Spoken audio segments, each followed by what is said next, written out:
welcome back to the series where we talk to some of the Cocodona 250 entrants brought to you by Aravaipa. Tonight, we are joined by Elle Spacek and Sally McRae. Elle has won Muggy Monster, top 10 at Run Rabbit, Black Hills first place as well, and she's got a 14-month-old son, and she is coming out to race this thing, and it's about 4 weeks from now. And then Sally, I mean, what do I need to say, but has won Badwater, raced it multiple times, Tarawera, run Western States, basically every race you can think of. But I think this is, Sally, your first jump up to the 200-mile plus distance. Is that right?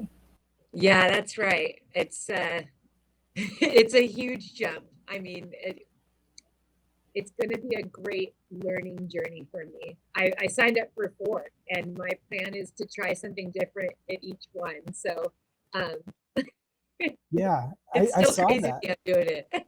Yeah, I saw that. So I guess let's just start off with, why are you both signed up for Cocodona? So much success at um, other distances, and also Elle, you even direct a snowshoe race, so you're multi-seasonal as well.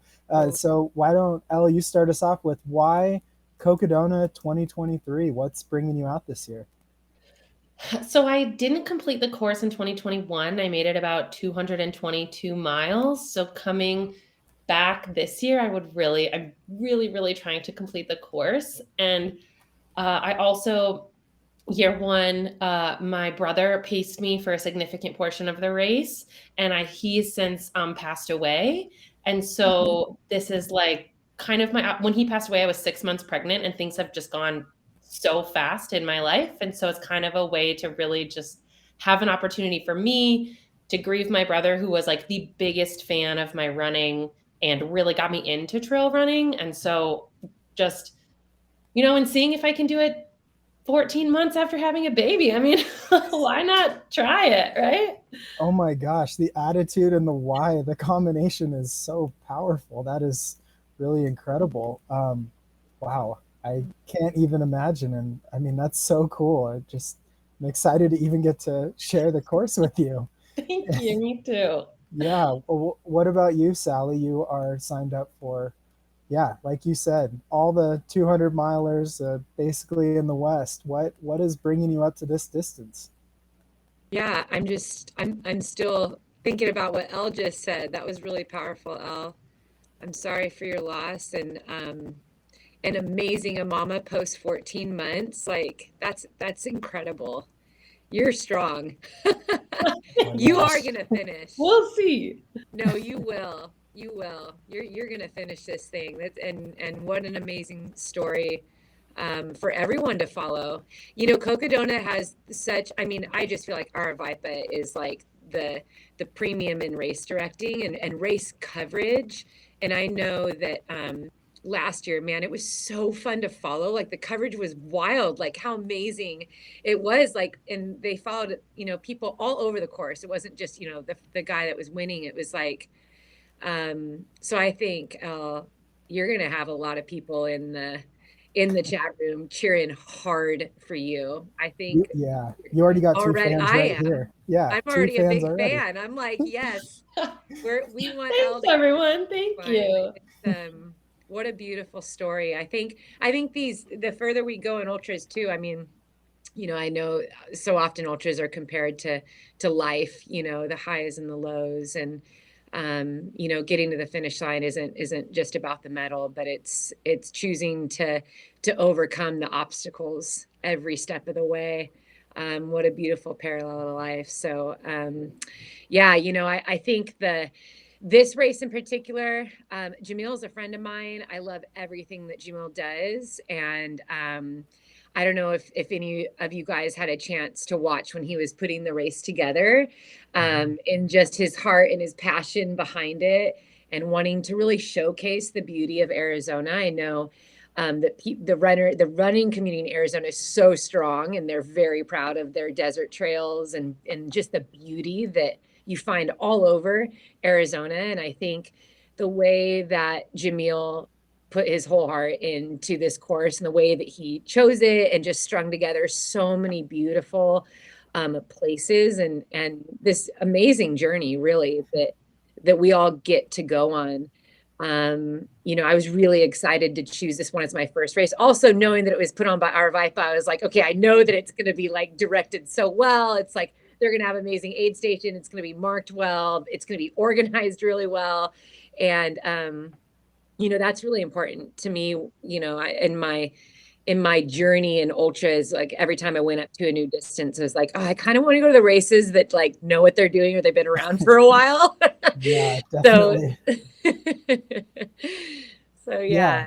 Aravaipa, I mean, not only do they put on so many amazing races, but coming up with a point-to-point 250 miler going from basically the outskirts of Phoenix to the back way to Flagstaff, and then throwing in one last summit just before the finish. I think it's so cool, and it really hits on every level you're looking for in that ultra and that distance too, because you know, when it's mile 230 and you got to climb up Eldon, that's when you really get to face that last thing you got to figure out during the race. You're that parallel to life is so true, because so true. That's when you just really figure out what you're looking for. And earlier someone said how it was so motivating just to get to the top to see the sunset, and things like that just become so much more important when you strip it away over 200 plus miles. And so leading into this, I mean, massive distance, and it's I live in Montana, it's a hard time of year to train for something this long. What have you guys done specifically for a 250 miler, and especially Elle, as you're getting back in and jumping back into Cocodona? I think it's such a cool story, and then it must be so motivating on so many levels this year. I'd love to hear how you're treating this training. Yeah, I mean, I think like one of the biggest changes for me in this training is like in 2021, before I had a baby, like this year, there are no excuses. There's no like, oh, I'll go run it tomorrow, or, oh, I'll fit that run in a little later. Like my time is delineated for running, and like the time of day that I get to go running is also, so then later in the day, my partner gets to go do something. So like if it's 15 degrees at 2 a.m. when I'm headed out to run because I have to get, 20 miles in before I got to go to work and to take our kid to daycare, like that, I'm out there. Like it's not happening at any other time. Right.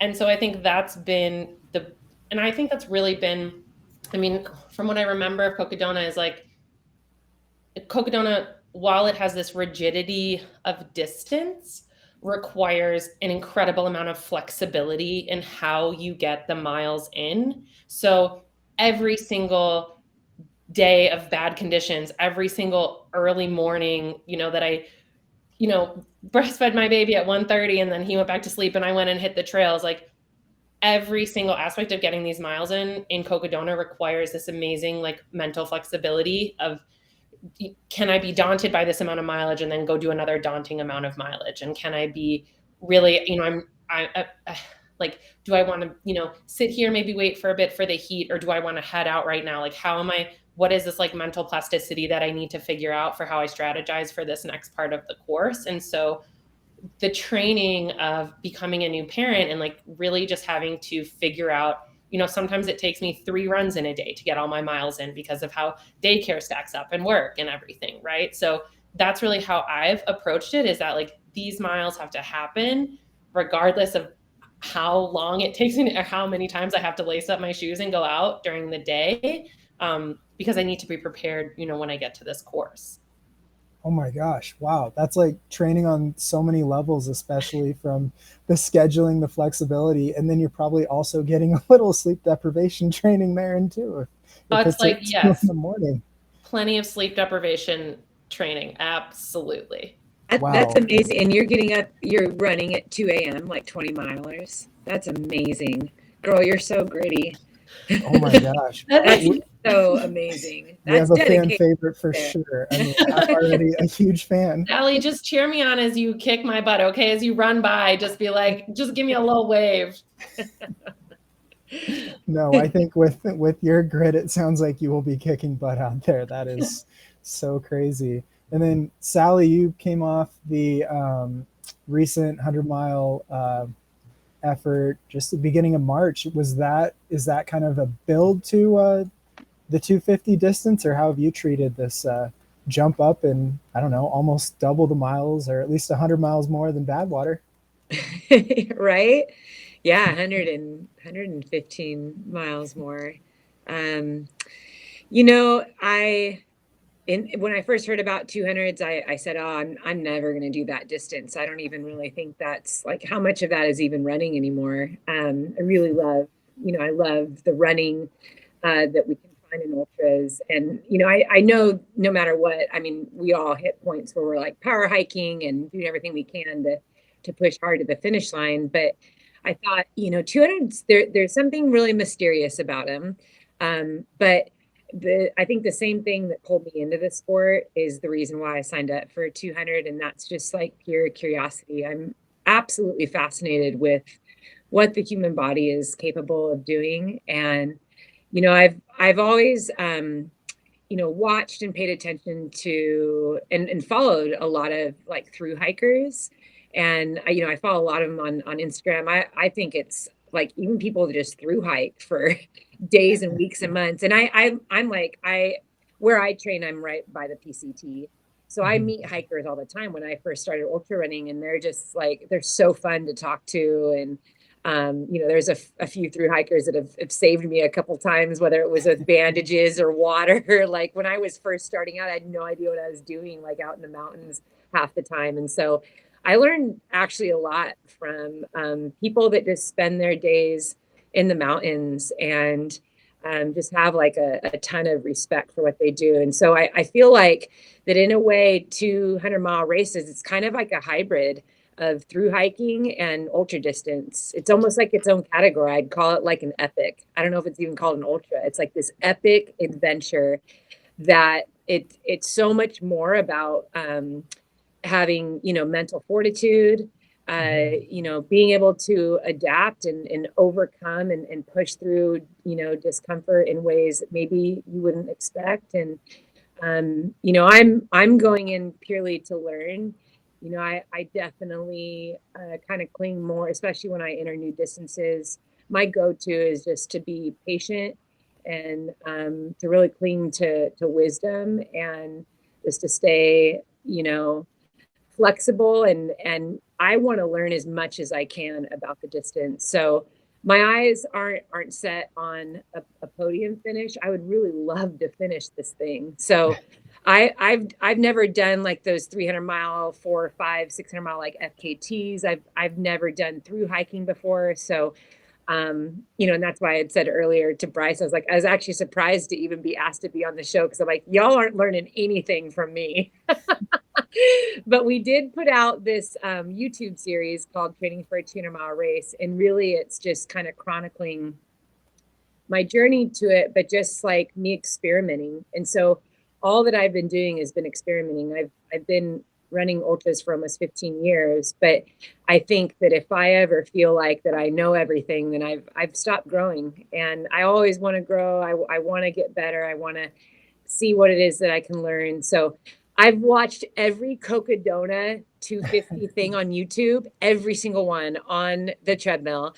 I've listened to like 20 podcasts, like multiple times over. I've read every blog.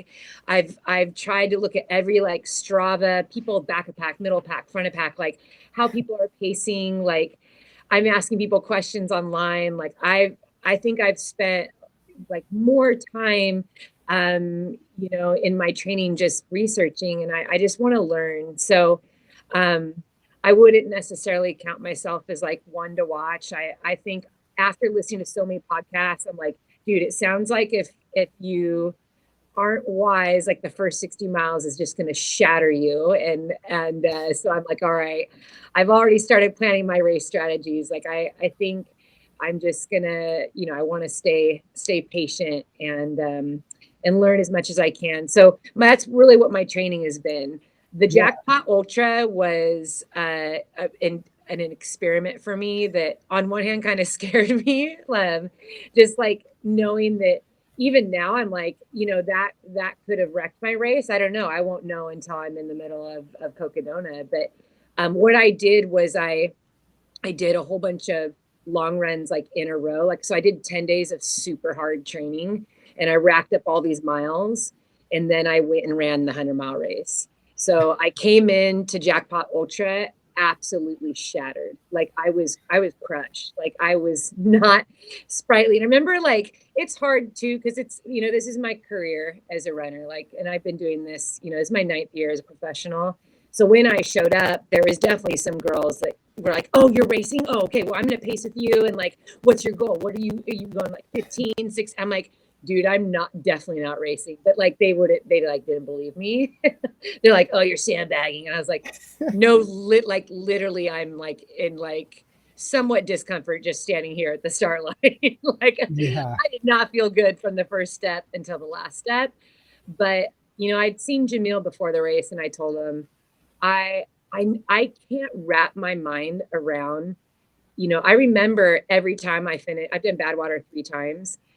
I can't imagine finishing Badwater and then going on another 115 miles. Like, so I told him, I want to feel that. Like, I want to get maybe just a small glimpse of what it feels like to have to run 100 miles after you are just like so trashed. So that was what that race was. I wasn't going for a time. I wasn't trying to race anyone. But I was surprised by my time. I was like, dude, if I can do this in 20 hours, that'll be amazing. So it was a good day out there. You definitely brought some good energy to me, Jeff. So you and your girlfriend were awesome. But yeah. Yeah, thanks. Yeah, I mean, we're both going to be in the same boat with if doing that too close to Cocodona is going to affect it or help You it. were out there twice as long as me. No, more than Yeah, twice as long. I've never been known to make smart decisions in ultra running, so we'll see how it plays out. But yeah, that's actually leads right into really want to hit on like what you're nervous about going into this race. And for me, that's specifically hits the nail on the head is I've now raced 340 miles and I raced it in the first 2 months of 2023. And now I'm heading into a 250. So I have some nerves there, especially with that start line energy and going out too fast and what is a pretty rough first section of the race that can really only ruin your race. It's not going to set you up for anything. You just got to survive it. So what are you nervous about to get out there and do? Let's go ahead and start with you, Elle. What are you nervous about for Cocodona 250 2023? Like I feel like 2021, 20 miles through the Bradshaws will like live in like Aravaipa, like infamy, like not a single water station. People like I remember like passing, like hiking past runners who are like there was like a cactus, right? And a runner is like hovering in the shade under like the arm of a cactus, because it's like so soul-suckingly hot. I met friends that I still am friends with, and I met them when they're laying on the ground in the shade there. And then a mile later, I was laying in my own shade spot. It was the craziest experience I've ever had of just like pretty notable and accomplished people, and it just wrecked everyone. Dude, I was listening to a podcast yesterday from a guy. He was talking about that exact section, exactly what you're saying. He's like, dude, people were laying on the ground. And then there was like this rock that was like spouting out like this muddy water. And there's like 6 people gathered around it, like considering to drink from it. It's like, what in the world? It was truly like one of the experiences of my life where I was out there and like, Jeff, I'm sure you can like relate to this, but I was having this moment of like, I don't want to go faster because I'm running out of water. And the faster I move, the hotter I get, the more I need to drink. But I'm running out of water. And if I don't go faster, I'm literally going to dehydrate out here. And we have like 8 or 9 like miles left to go. So it was one of the wildest mental places because there was, you're trying to strategize, but you're also like rapidly becoming unsafe. Right. Yeah. And not just like normal ultra unsafe, but like, oh, I could like actually be very fucked up if I don't get to water. Right. Like, like we have like passed like a normal risk taking, and I have just never. And so when we're talking strategy or things that I don't know if it's exactly nerves, but like I will be moving very slowly through the Bradshaws. I will be carrying a shit ton of water through the Bradshaws, and like I have no agenda for that section of the course. Like I'm just get me to like to the end of that without like that got me heat exhaustion in 2021, which is something I could not come back from through the rest of the race, and mitigating that for the next, 190 miles. So I will be like, you can find me at the back of the pack at mile 11 to mile 30. Like that's where I'll be. Yeah, it was not even a 250-mile race at that point. It was like, can we make it to the next aid station? Is so sad. This mud pit, I remember so vividly of just thinking like, is it worth just moving forward continually, or should I lay in this mud right now? Like, I can't decide. It didn't matter how many days were left. It was like, I am down to my last flask of water, and I basically have a half marathon to go. Like, this was bad news. And I think wasn't it Noah was like he met us at the top of the last climb. Yep. He brought water, right? Because everyone who had gotten into Crown King was like literally half dead. And and I remember going to Noah and being like, I passed this guy so many miles ago. He was out of water. You have to look for him. Here's his name. Like literally my eyes bulging out, like so frantic. Like I'm like, this man is going to die. And like, someone go get him. Like, I don't know, like go get him. And I was running that with Jamil at that point, and just a testament to how amazing and above and beyond he goes when he saw that it was trending the direction of, well, everyone, the minimum water requirement should have been more. He actually started running up the hill, passing people so that he could alert the aid station to get Noah to bring the water out there. That Jamil is running a 250-mile race and just goes ahead just for runner safety to help figure it out. And that's, I mean, inaugural year, it was quite an experience, but I will never forget. It's like that hopeless feeling of the math just doesn't equal out in this equation. The water and the distance are not correct. I don't know how this ends.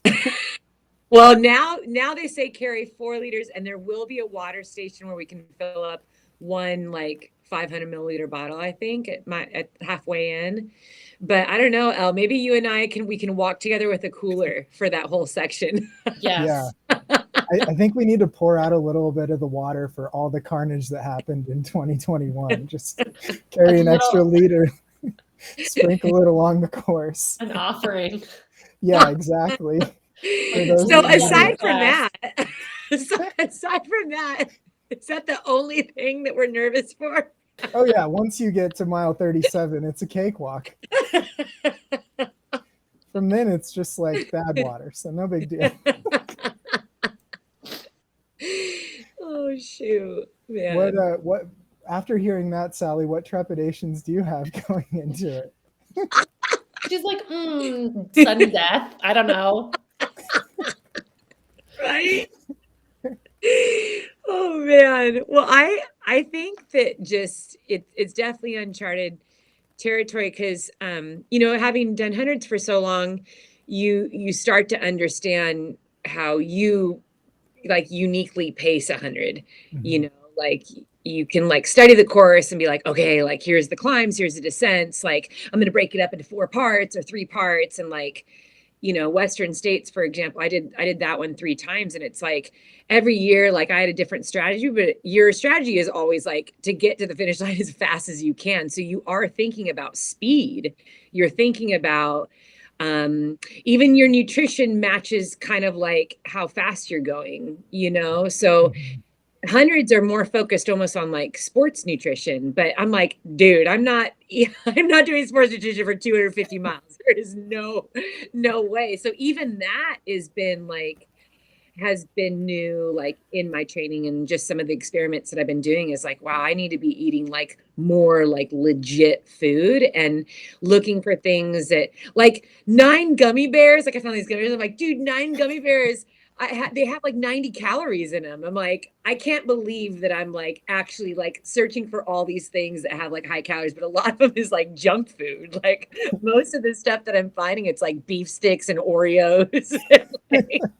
And in the past, I've never done that. So I think I am just a little nervous to see how all of that plays out. But like, and just like the pacing, because when I go back and I look at everyone's stats, I'm like, dude, really? Like that's how long it took you, like in 24 hours is how long it took you to travel. Like, dude, that is way slow. But like it's 250 miles. It's not 100-miler. And so my brain thinks more of in that way. I think more of like 100-mile pace, but from what I've researched and I've learned, I'm trying to be a good student. I'm listening to like runners are way like so much faster, stronger, like have way better resumes than me. I mean, it's like people that I really look up to, admire, have done amazing things. And I'm like, okay, so they're moving at that pace and they're absolutely crushing these races. Like I have a lot to learn. So I think that's like probably the thing that makes me just most nervous. Like, the food, like moving at the right pace, like the second night of turning on the headlamp again for a second night and like the sun rising for a second morning, the third morning, all of those, that's all new to me. So I'm just, yeah, I'm excited and nervous and like it is a little scary. Yeah, no, it's such a crazy distance and time to be out there. I'm vegetarian, but even at mile 180, I ate a BLT. Actually, I ate 3 of them because it sounded so good. And it was like, who cares? Like I'm so far out here. It doesn't even matter You're the anymore. second person that told me that in Cocodona. I knew someone else. They're like, dude, I never eat meat. Like I eat fish and stuff. She had like 3 cheeseburgers in Cocodona. I'm like, so do you morph into a different person when you do these races? I also have hated oatmeal my whole life, and the only oatmeal I've had in 30 years was at Cocodona, where my aunt was my crew, and I was like, oh, I think I want oatmeal. And she's like, are you sure? You don't even like this stuff. So it is a different experience out there. Elle, do you have any experience where it was like something so unexpected like that?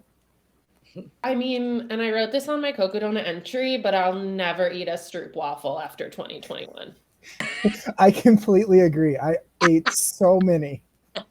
No, never again. No, Did you have like 50 of them? I think 50 is an understatement. Right I don't there with know you. how many stroop waffles I ate, but I truly am like, no, dude, never again. I think the thing that's hard and something that I've been that I'm going to do this year is because it's so different than 100-mile food training. I very similar to you, Sally, as like I'll go pretty lean on 100 miles. Like I'm not there to eat, like I'm there to run, and we'll figure it out when I'm done. Right. 250 is so different. But something I did do last year or in 2021 was I had my crew bring those like Bolt House smoothies to aid stations because they're cold and you don't have to chew them and they're very calorie dense. So true. That's such a good idea. I did So the it's like a similar thing. trifecta. Yeah. And thing. And then I will also drink a lot of mint tea. I have my crew bring iced mint tea because mint is like a trick. It like cools your body down. So it's kind of like tricks your body into cooling down. So I will drink a shit ton of mint tea at an aid station and then I fill my bladder with mint tea. Wow. Okay. Wow. Is it stuff that you just already like brewed in advance, or is it just what you like? You can buy it in the store. Just like buy and like get like one of those, like a box of like, in the tea section, but it's just like peppermint tea or mint tea or whatever. Cause then you can, they can have it's so flipping hot. Like if your crew could just bring a huge thing of water, stick a tea bag in it, throw it out, stick it in the sun and it'll self brew. Like you don't like, right. And you'll be fine. But the peppermint like cools your body down internally. Yeah. That's good for your belly too, right? Like when you have a stomach ache, isn't like peppermint or mint tea good for your belly? when you're. Yeah, I think ginger chews too are good for that. But yeah, there's so many Brilliant. highs and lows and unexpected things that come up. It's so funny what you gravitate to is what's going to be the thing you're into. What are kind of some of the strategies you've used in the past or expect to use out there when there is, I mean, it's 250 miles. There's so many lows out there, and especially during those nighttime miles. Are there any specific things that have worked in the past that you guys are looking to implement? I think a big one of mine is I'm pretty quiet, but when it's, I mean, Sally wouldn't know because I talked all of the 48 hour, but that's that's usually when I start talking to my pacers and we just have a conversation that's completely not about running. So I try to just distance myself from it and then reground it and jump back in. But what are your strategies? Why don't you go first, Sally? Let's see. And you're talking more like in like the low points, is that? Yeah. How do you kind of pull yourself back out? Because it's, you know, ultra, just as you know, it's like life, it highs and lows. And I think that such an important lesson to know that there are strategies and it gets better, but sometimes you need some tools in the toolkit to do it. Absolutely. Yeah, I'm a big believer in preparing a mental toolbox before you go into a race. You know, that was one of the key factors when I ran Badwater in 2021 when you know, I struggled unfortunately with diarrhea for 120 out of the 135 miles. And as you guys know, you guys are seasoned runners, like you lose all your nutrients if you're either throwing up or it's intestinal. So you know, when I hit the low, and I knew that going in, everyone struggles in Badwater. I mean, it's everyone that is out there is amazing.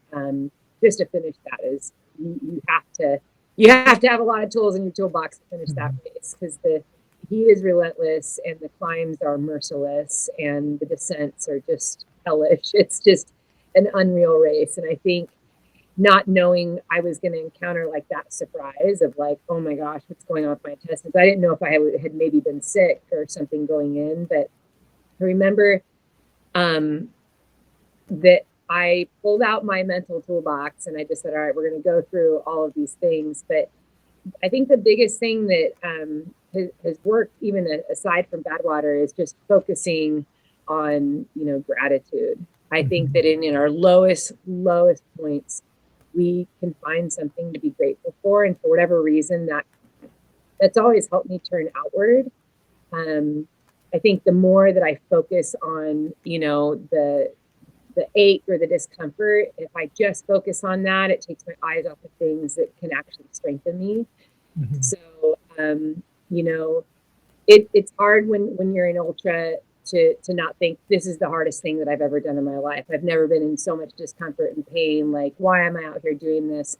When in reality, it's going back and remembering like, well, I signed up and I got to sign up. Like, it is such a privilege and an opportunity. Like, one, that I have a body that can do this, and two, that I have the funds to be able to like fund this and people all around me that are supporting me. And it's just, and then you start just kind of talking that way, and then pretty soon you have this like list of 100 things that you're grateful for. And yeah, it doesn't eliminate the discomfort. It doesn't, you know, that didn't take away the diarrhea, but it did allow me to look forward and keep my eyes on the finish line, knowing every person out here is battling. Everybody is dealing with something. And I know sometimes we tend to give a lot of credit to athletes that like, oh man, they're always smiling. And every time they come to an aid station, they're saying hi to the volunteers. I'm like, dude, a smile is like one of the biggest costumes we wear. You know, like that athlete is not happy. It's so much easier just to smile because then no one is going to ask questions. No one's going to like think there's anything wrong. And it's one of the greatest strategies ever. Like I would always tell my crew, I don't care if I'm barfing my brains out. If there's other crew around you asking how I'm feeling, tell them I'm strong. I'm amazing. I feel great. Like as soon as you tell someone that you don't feel good and you're not smiling, you're unhappy, like everyone that's watching, whether it's, you know, media or crews all around you, everyone's going to start speculating and they're going to be telling their runners, dude, she looked like crap, man. Like, dude, you could totally catch her. And so I think that I just remember you know, hitting those low points in bad water and knowing like sometimes you have to embrace like right where you are, like embrace all of that junk and then realize that everyone around you is going through stuff too. So who are you going to be in that? Like, who are you going to be when you're struggling? And the truth is that we actually can, you know, overcome, you know, the lowest of lows. And I've just always believed that, try to focus on it. And then the second thing is I pray a ton. It always helps me take my mind off of, you know, the discomfort. And I think, you know, if I'm going to travel 100, 200 miles on foot, like I want to put in some good time thinking of others and just the opportunity that, you know, that I have, that there's not a lot of things that are more powerful than being able just to go into a place of meditation and keep moving forward. So, Yeah. Yeah, I think that's really important too, especially to know that if you do hear someone's looking great or doing really well, especially if someone's like in front and the aid station tells you that, like everyone puts on their face going into an aid station, or when you see the photographer, like it you can't, yeah, everything, all that information is kind of in the grain of salt realm, and I would try to shy away from letting that mentally impact anything. Oh, totally. Like I giggle all the time because I watch a lot of the races online. I love following them when they're on, you know. And you'll see the chat room just light up with, oh, she's always so happy. He's always smiling and cracking jokes. I'm like, dude, you are so misled. You don't think he's suffering? Like, you don't think that the guy's like hurting so bad and like that he has like some deep lows? Like, that's like your most powerful strategy is to come in and smile and talk to everyone. And I'm doing great. Yeah, absolutely. What about you, Elle? What's in your toolkit out there? And it sounds like this year especially, there's just so much more motivation, gratitude, and just like relationship to the course out there too. What are you going to be leaning on? I mean, you will 100% see me crying at least once, most likely several times, like on the course. Like, like when I'm so tired, like my emotions are just so at the top. So like crying, it just like there were points during Cocodona where I was like, I'm crying. I don't know why I'm crying, but like I'm also like, oh, water. I'm like licking my oh, wow. Electrolytes, yeah.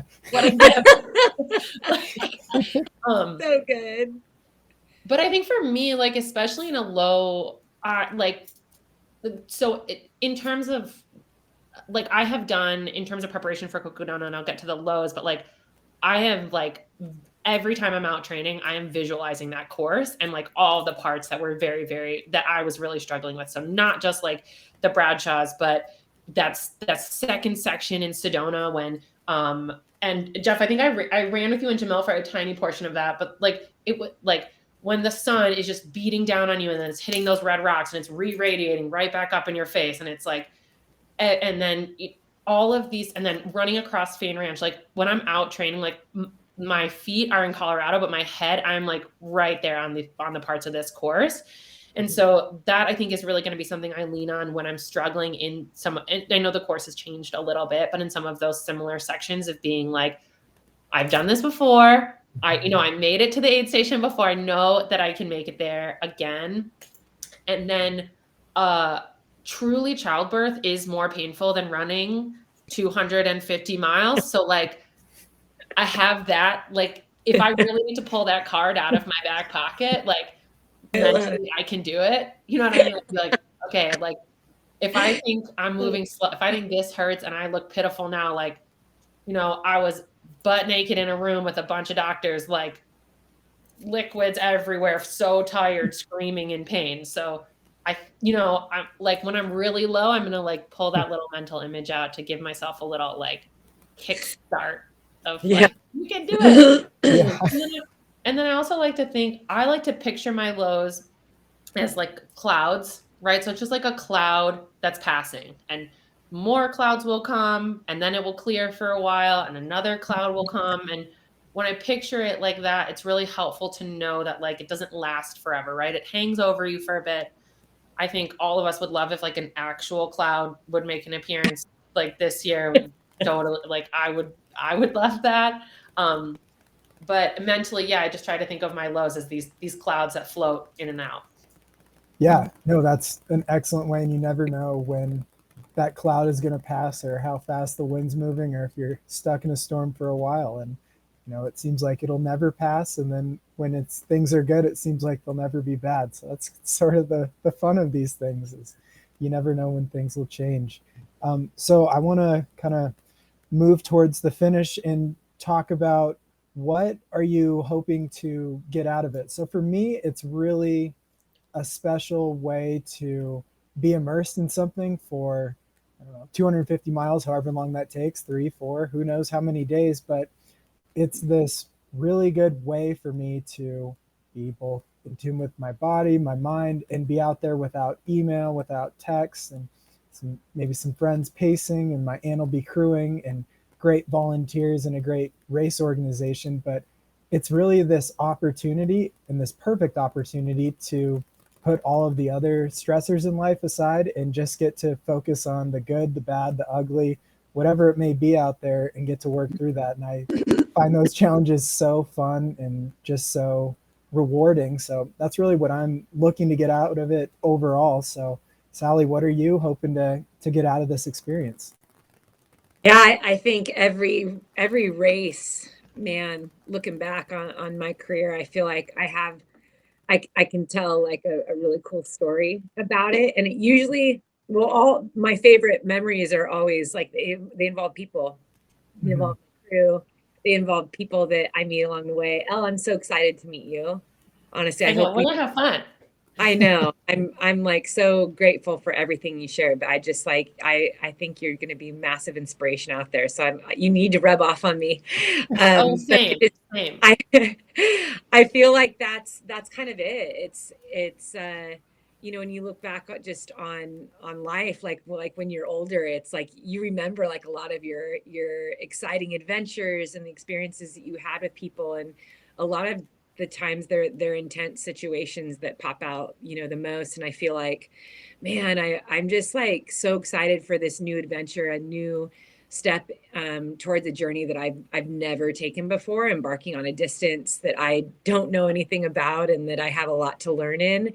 And so I'm most just looking forward to what I'm going to learn. And I've heard in a few podcasts, man, it's super cool to hear this, but so many of the interviews, people have just been saying like the 200-mile crowd is like like if you love the ultra community, the 200-mile crowd is like that, but even better.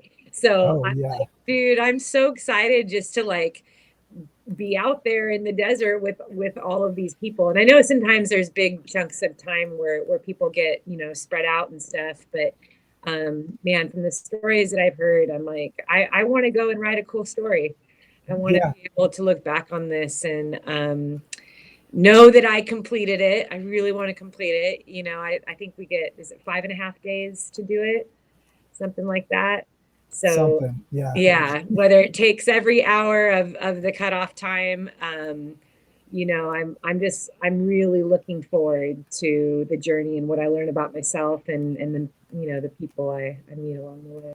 Yeah, and I just want to highlight real quick, it is the people my first time in 2021. I didn't know anyone else running, and I became friends with people just throughout, especially suffering through that first 37 miles with people. And yeah, anyone in any race you're doing out there, I think even the beginning, especially when you're clumped up, just maybe for a few of those miles, take out your headphones and chat to the people around you, because it is such an amazing group. And even learning more about both of you, it's so cool to hear the stories behind the people out there, and it's really inspiring. So with that, yeah, what are you looking to get out of it this year, Al?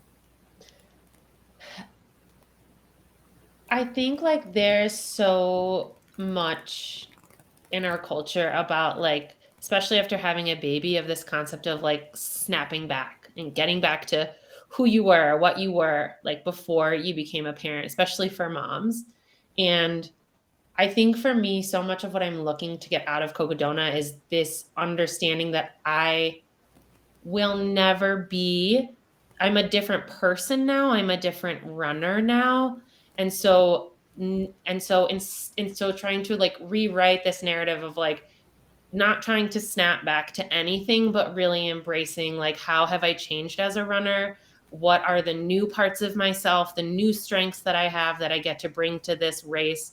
Where are some of the new places that maybe I'll struggle, right? But really just really like a love letter to myself as a runner, to be able to grow and change with this, to have my relationship with the sport grow and change and still love it as much as I did in my early days of running. So it's really just like a continuation. Like my trail running is like the longest relationship I've ever had in my life, right? And so this is just a continuation of that, and just embracing like who I am now and how I will take on this challenge and how it will be different, I think is like really an aspect that I want to embrace. And then I'm just going to spend a lot of time thinking about my brother. Wow. Wow, that's incredible and super powerful. Man, I can't wait to meet you out there and just see what you do this year. You just sound, I don't know, so driven. I aspire to be like that. That's incredible. Oh, thanks. Wow. Yeah, we're gonna have fun. Yeah, it's gonna be fun for us. It's gonna be a party. So fun. Yeah. Well, thank you guys so much for joining. This was incredible, and thanks for going a few extra minutes, because I couldn't stop talking and asking for all these great stories and wisdom, and more laughs than I've had in so long. But I also want to share one thing, Sally. Before earlier today, I was on your website, and you have a picture of you at UTMB, and standing right behind you is Ryan Gelfie and David Laney, and Ryan Gelfie is my coach. Oh, and so I saw that picture, and I was like, oh, what a like cute little situation we're gonna have today. Yeah, that's so cool. Yeah, we all used to be on the same team together, so that's how I met them, is through Nike Trail. But man, he's amazing. His whole family is so precious, and I'm sure he's given you some great coaching. Oh, so yeah, I've been working with him for over 5 years. He's the best. Oh my gosh, that's awesome. Okay, very cool. Yeah, wow. I love the Delphi family. Super cool. Oh. So cool. Wow, look at the connections everywhere. It's all around ultras, even in 250s. Thank you. Yeah. Well, thank you guys so much. I really appreciate it, and this was so fun. And just now we just have to sit on our hands and not overtrain the last few weeks into Cocodona here. Exactly. Yeah. Well, thanks so much, guys. Thanks, Jeff. Thank you, nice to meet you, Sally. See you on the course. I know. See you in a few weeks, Elle. All the best to you guys. All right. Thank you.